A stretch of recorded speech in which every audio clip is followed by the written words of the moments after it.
I want you to imagine this. You wake up on a cold morning. No alarm clock, no rush. You stare at the ceiling and feel completely empty inside. Not because you don't have dreams, but because somewhere along the way, you stopped believing they could come true. I've been there, and I've sat across from hundreds of clients, students, people with that same look in their eyes.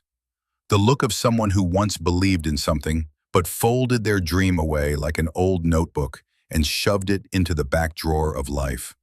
And then they ask me, how do I get out of this? I feel stuck, but I don't even know why. And I tell them the same thing I'm about to tell you today. It's not the outside world. It's your inner operating system that decides whether you'll be rich or poor, free or stuck. Think about the phone you're using right now. No matter how powerful the hardware is, if the operating system is outdated, full of bugs, it's going to be slow, glitchy, maybe even freeze up. People are the same. You can have talent, skills, dreams, opportunities. But if your mental operating system, your core beliefs, are wired the wrong way, you'll keep repeating the same patterns, staying broke, procrastinating, doubting yourself, failing over and over. I once worked with a client, smart woman, had an MBA, used to be a senior manager at a big company, but she kept running the same pattern.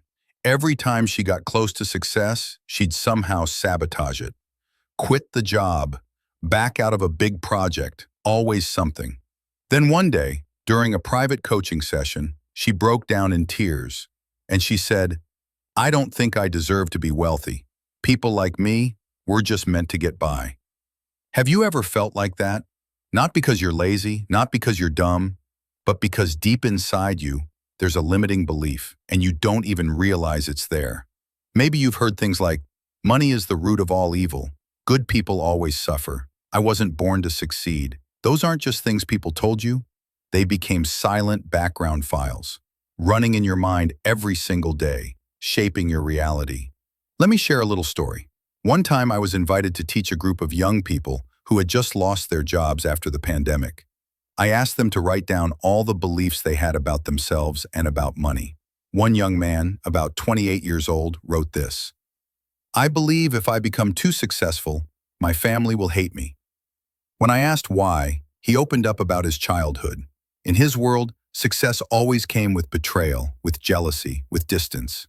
He wasn't afraid of failure. He was afraid of losing love if he succeeded. You see, that's your internal operating system. We don't avoid success because we're lazy. We avoid it because deep down we're afraid of the price we think we'll have to pay. But you know what's amazing? You can update that operating system. How?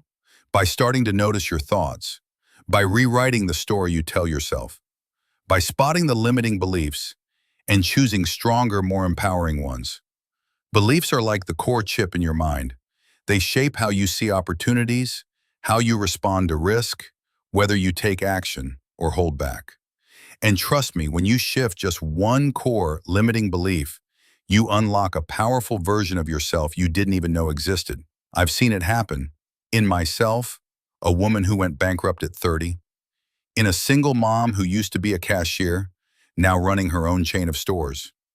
In a guy who used to crash on friends' couches, now a global speaker. And they all did one thing before everything changed. They upgraded their internal operating system. They didn't wait for life to change so they could live differently. They lived differently, and that's what changed their life. And I believe you can do it too. Start today. You don't need to change the whole world. Just one thought: I'm not good enough. I'm getting better every single day. I don't deserve it.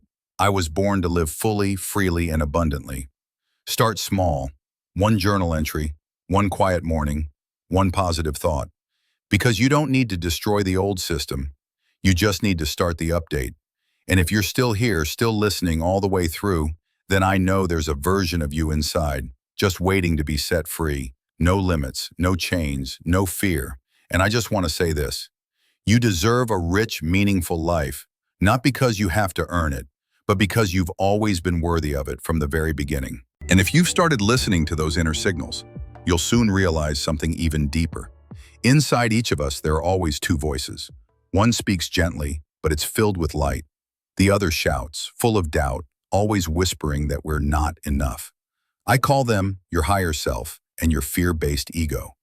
The fear-based ego is the voice of doubt, of old wounds that were never really healed.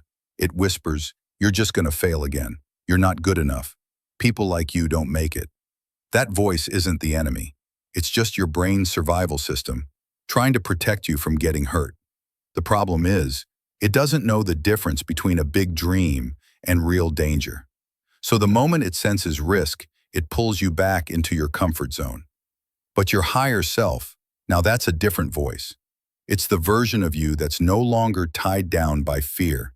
It's the part of you that knows, deep down, you were born to do something meaningful. It sees the bigger picture, beyond money, beyond status, beyond temporary fear. I remember one of my students, his name was Daniel. He spent years working a job he absolutely hated, just because it was stable.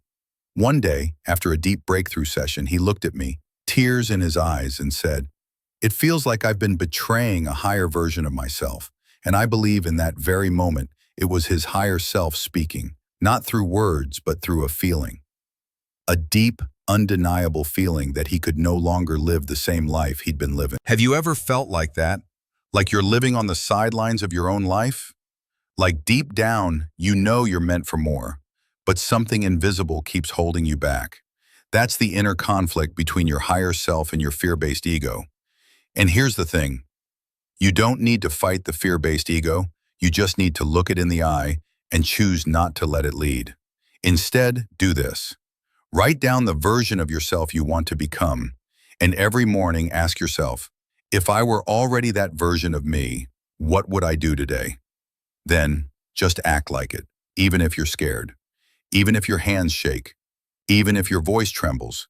You don't wait to be fearless to act. You act to learn how to be fearless. That's how you awaken your higher self, not with loud declarations, but with clarity, commitment, and compassion. Loving yourself enough to stop living like someone who's running away. Loving yourself enough to start a new chapter, even if your hands are still trembling. And you know what the most beautiful part is? Your higher self is still there, still waiting, still believing in you. It never left. It just went quiet because you stopped listening. But today, here you are, still reading, still listening. That's your sign. You're ready. Take a deep breath and ask yourself, who am I when I'm no longer afraid? Your answer might just change your whole life. You know what I've noticed after working with thousands of people struggling with themselves? No one stays stuck because they lack a dream. They stay stuck because they lack the fire to turn that dream into a mission. Desire, it's not some cute thought you have when you're bored. It's that thing that keeps you up at night.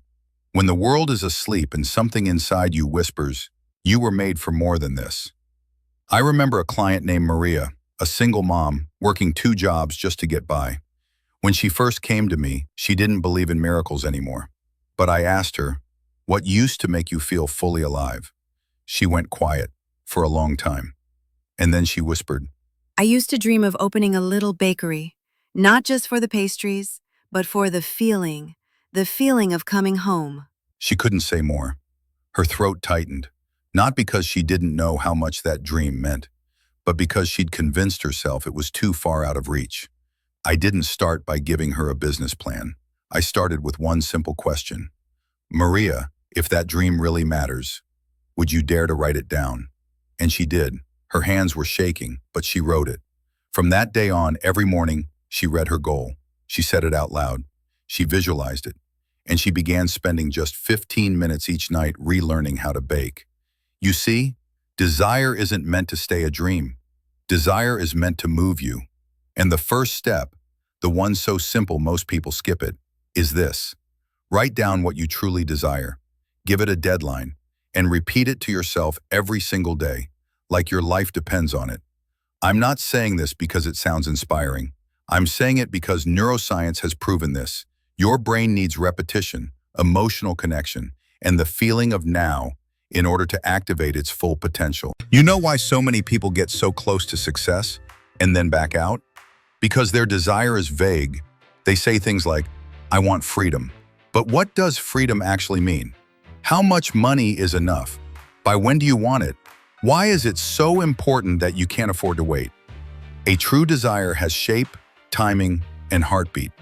And every time you repeat it, you're not just reminding yourself, you're reigniting that current of life inside you, the one that makes your heart race, your eyes light up, and your body stop procrastinating. I wrote my very first goal in a tiny rented room, drowning in over $50,000 of debt, with zero guarantees about my future. But I still wrote, I become a voice of inspiration, helping millions wake up from their own limitations. I live in freedom. I am financially strong. I give. And I achieve all of this before I turn 35. I repeated it every single morning, not like a cute affirmation, but like a survival declaration. I made choices from that vision. I took action from that vision. I corrected mistakes because of that vision. And then something amazing happened. Not a miracle, but the compound effect of clarity plus desire plus consistent action. So if you're feeling lost, if you're wondering why nothing seems to stick, ask yourself, have you truly written down what you want? Have you felt it like it's already real?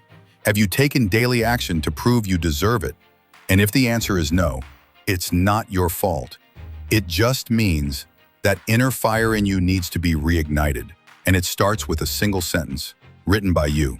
Not for anyone else to read, not for social media, but for you, so you remember who you are and why you're here. I want you to picture this. You're standing in front of the mirror. It's early morning, no one else around, just you and you. You look straight into your own eyes and you say, I am strong, I am worthy. I'm becoming the most radiant version of myself. Then you take a deep breath and you start your day. But something has shifted, not the world outside, but the voice inside you. That's what we call auto-suggestion. Sounds fancy, but the truth is, we all do this every single day without even realizing it. Have you ever said things to yourself like, I'm not good at anything? I always screw things up. I'll never get better. That's also auto-suggestion, just the destructive kind. We repeat those lines so often, our subconscious starts to believe them. And once it believes them, our life starts playing out like a script we didn't mean to write. See, the subconscious doesn't know what's true or false. It just follows whatever command is given, especially when it's repeated with emotion. And that's exactly why Napoleon Hill, in Think and Grow Rich, said, You must tell your subconscious who you are and say it every single day until it becomes your reality. I had a client, a former athlete. He'd suffered a major injury and completely lost his sense of direction. He kept repeating in his mind, my best days are behind me. I've got nothing left to give. And guess what? His life followed that belief. Dull, stuck, lifeless. Until he decided to change one thing. Every morning he stood in front of the mirror and said out loud, I am a warrior. I turn my pain into new purpose. 6 months later, he became a recovery coach for young athletes. He built a channel sharing his story, teaching how to rebuild energy after injury. And more importantly, he found meaning again. The real shift wasn't about what he did. It was about what he started to believe again. Because belief, it's not some magical thing that falls from the sky. Belief is a mental muscle, and you train it every single day by saying the right thing on repeat with real emotion. I want you to picture this. You're standing in front of the mirror. It's early morning, no one else around, just you and you. You look straight into your own eyes and you say, I am strong, I am worthy. I'm becoming the most radiant version of myself. Then you take a deep breath and you start your day. But something has shifted. Not the world outside, but the voice inside you. That's what we call auto-suggestion. Sounds fancy, but the truth is, we all do this every single day, without even realizing it. Have you ever said things to yourself like, I'm not good at anything. I always screw things up. I'll never get better. That's also auto-suggestion, just the destructive kind. We repeat those lines so often, our subconscious starts to believe them. And once it believes them, our life starts playing out like a script we didn't mean to write. See, the subconscious doesn't know what's true or false. It just follows whatever command is given, especially when it's repeated with emotion.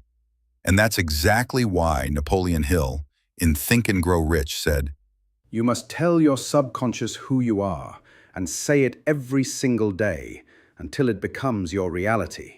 I had a client, a former athlete. He'd suffered a major injury and completely lost his sense of direction.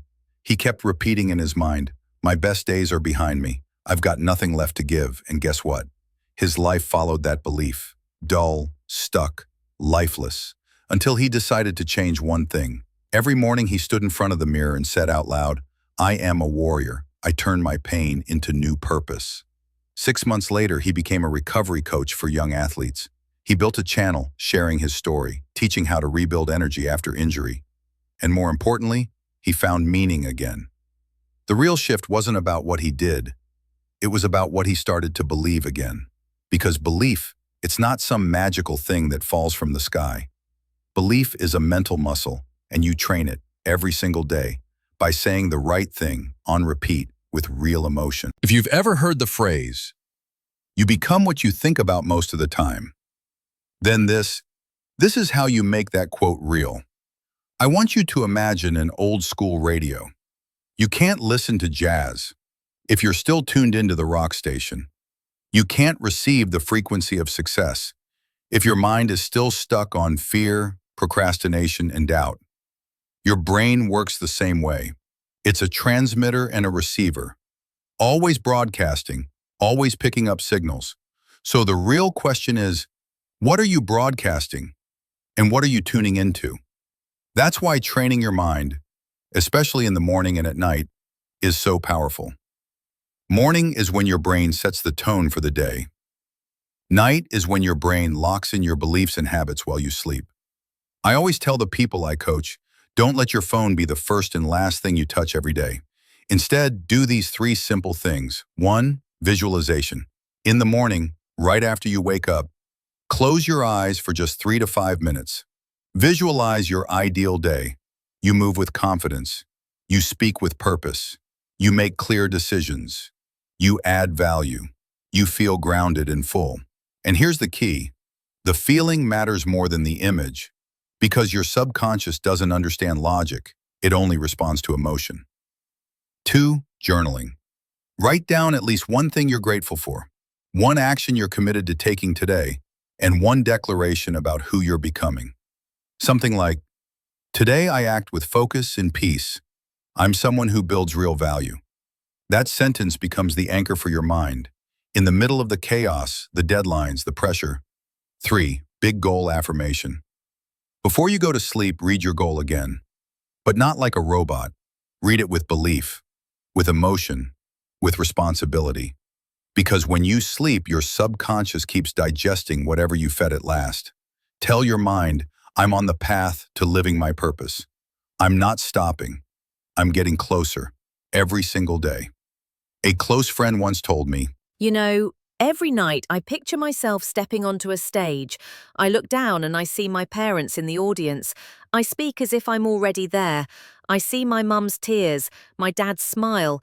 And every morning I wake up and I live like that night is my destiny. 3 years later, she became a TEDx speaker. Exactly how she envisioned it night after night. See what I mean? The difference between people who repeat failure and people who repeat success comes down to one thing. What are they repeating each day? I'm not here to promise you an easy road. I'm here to tell you this.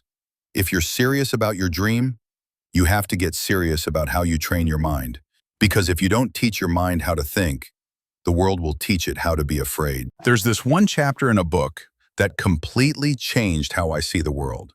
Not because it was super mystical or spiritual, although the nexus is at one point because it exposed something we've all gone through. And without even realizing it, it's from Outwitting the Devil by Napoleon Hill. In that chapter, Hill introduces a concept called drifting. It's this state where we see this when you don't really know what you're living for. You're not in control of your thoughts. You have no clear goals. And you're not actively pushing back against the forces that are pulling you further away from who you truly are. Let's pause for a second. Ask yourself, have I ever felt that way? Am I really living by my choice or just reacting to whatever life throws at me? I once worked with a client, a super successful businessman. He told me, I'm busy all day, but I feel empty. I go to meetings, make money, check off tasks, but I don't even know why I'm doing any of it. that's drifting. You're in motion, but you have no direction.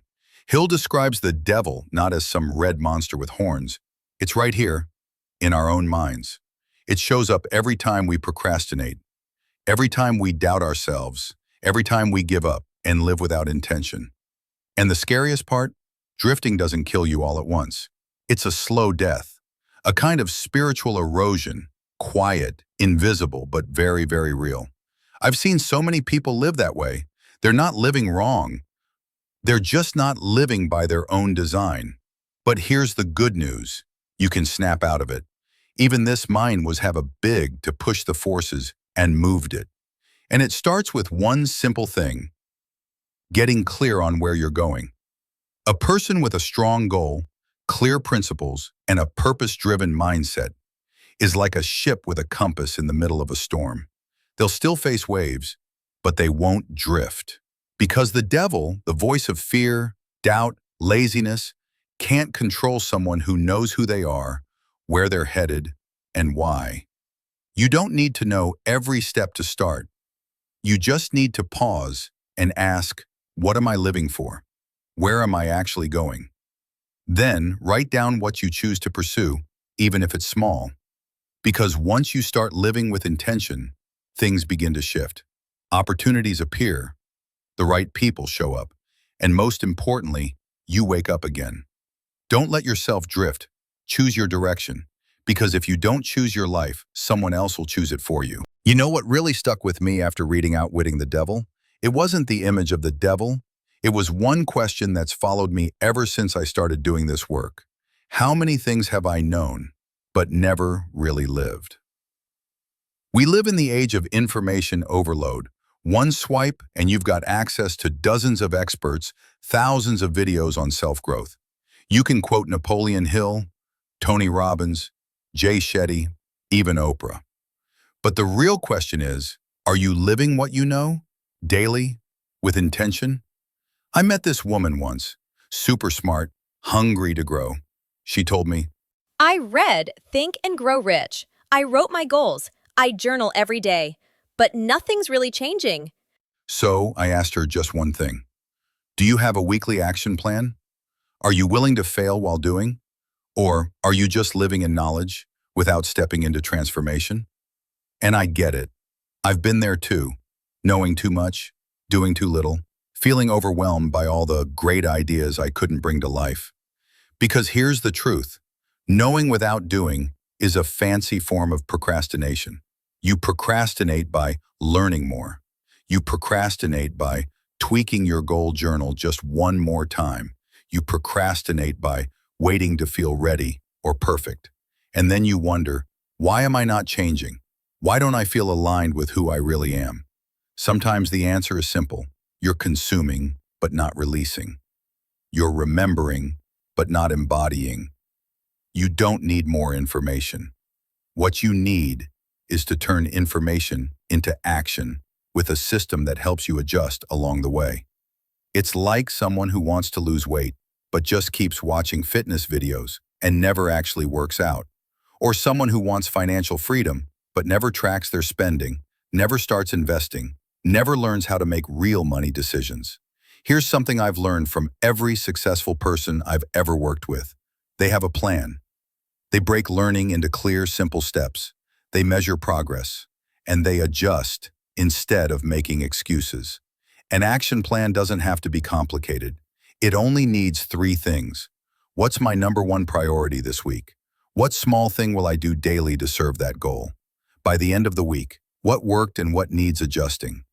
You don't need to do everything at once. Just one thing, done consistently, can shift the entire momentum of your life. Because consistent action is the bridge between who you are today and the version of you that you were born to become. Don't let knowledge become a weight.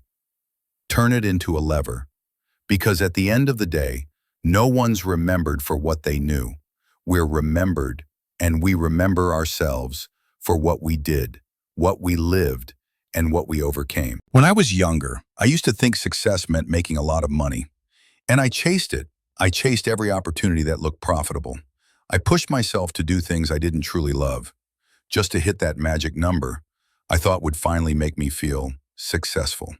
But the more I chased, the more drained I became, not physically, but emotionally, spiritually. Have you ever felt like that? You work your butt off, but each day you feel more and more empty inside. The money comes in, but your soul doesn't feel richer.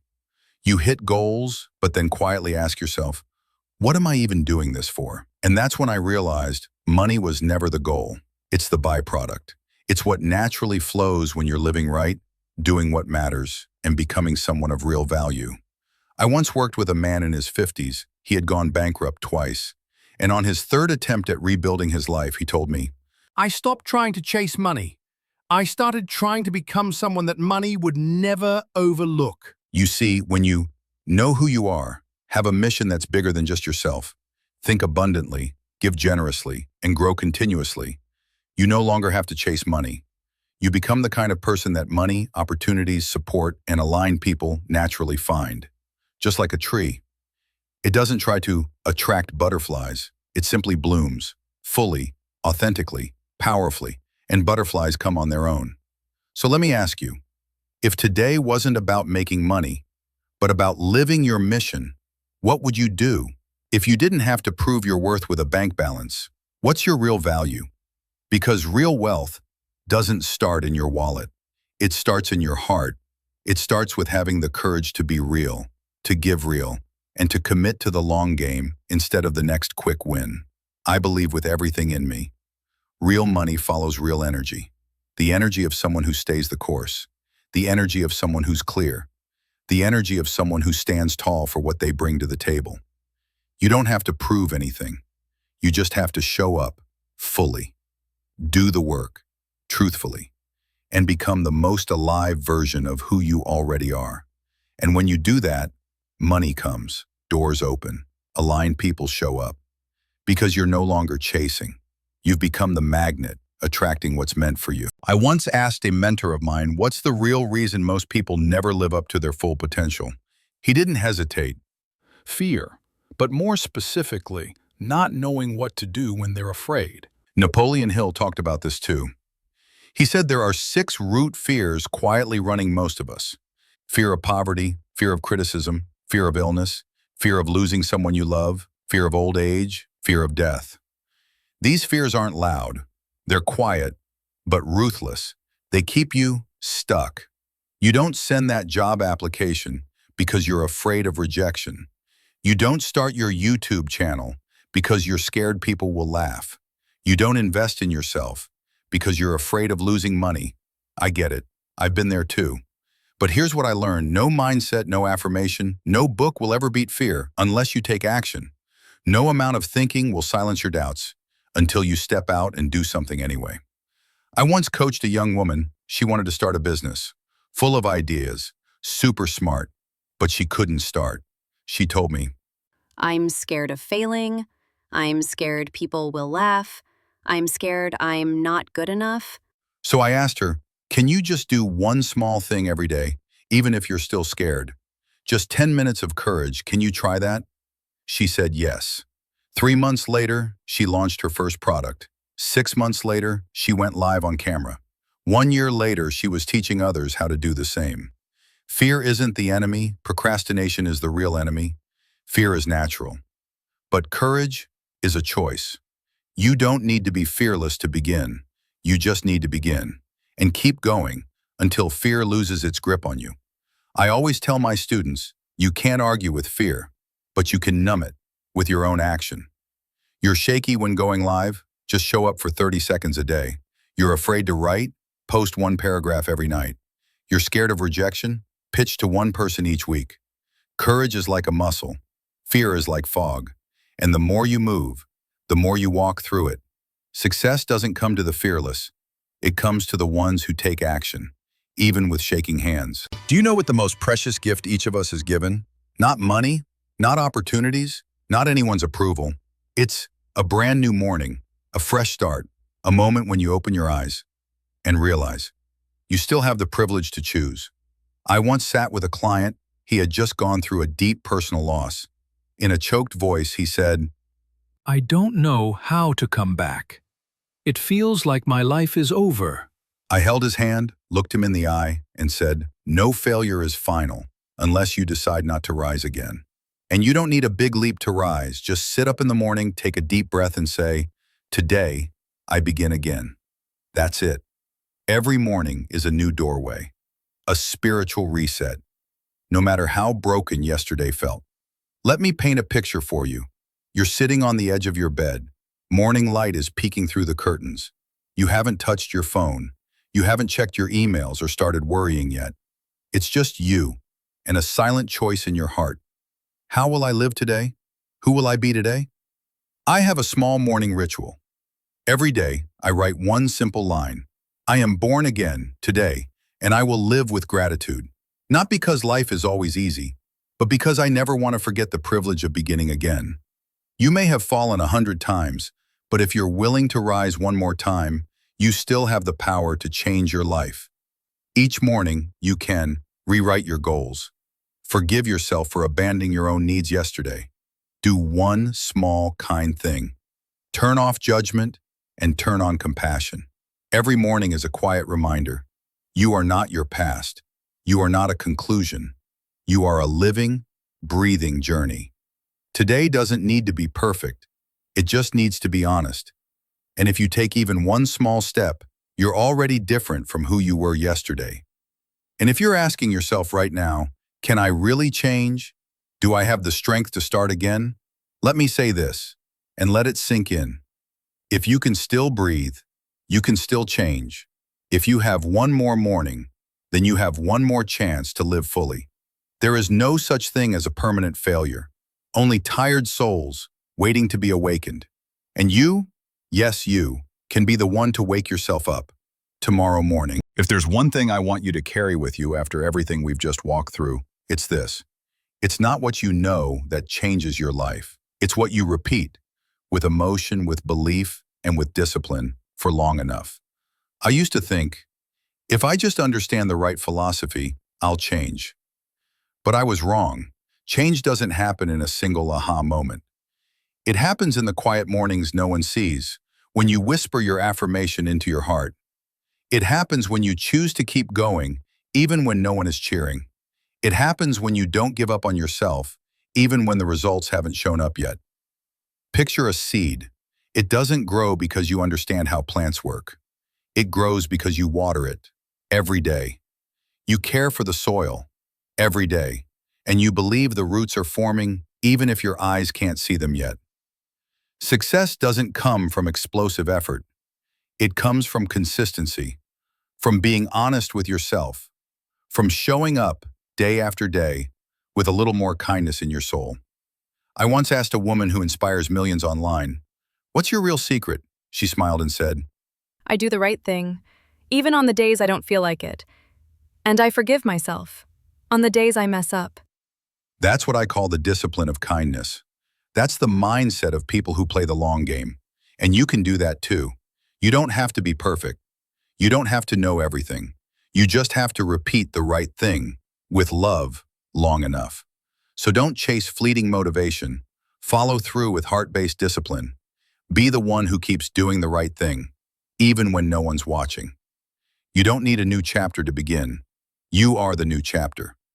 You don't need a miracle, just small, honest choices, repeated daily.